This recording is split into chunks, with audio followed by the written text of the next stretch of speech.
Do you have a sliding glass door with a broken handle? I did, and this is what I did to replace it. This old door was cooked. It was about 20 years old. When we opened it, the handle just snapped right off. Look at that. So I measured the screw holes. This one happened to be about 4 inches from center to center. Now, if you're wondering how I source difficult products like this, one of my go-to solutions is the Amazon app. If you open it and in the search bar, there's a camera icon. With the camera icon, you can see here that I search the part I'm trying to replace, and it will search its vast database and find almost an exact match. This one seems to be crucial, the size spacing of the screw hole opening. Other than that, it's a pretty universal sliding glass door replacement. I simply removed the old screws and the old hardware.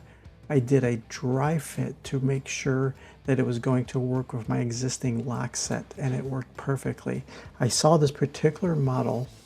You could adjust and trim the length of the lock paddle to make it shorter depending on the thickness of the door.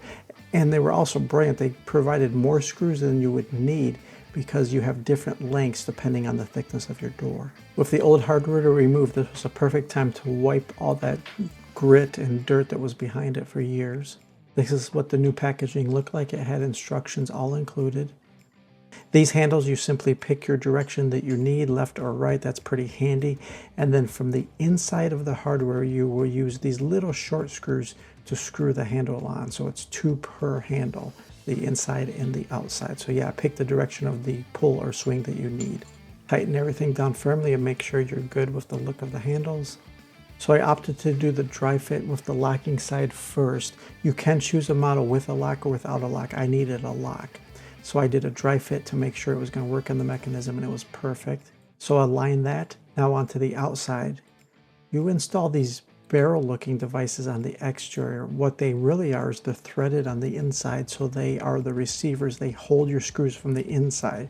So your screws will be only from the inside, so they're not accessible to a burglar on the outside. Hey, in the video description I shared exactly which model I used in this video in case you need to order the exact same one, but if you have any questions, let me know.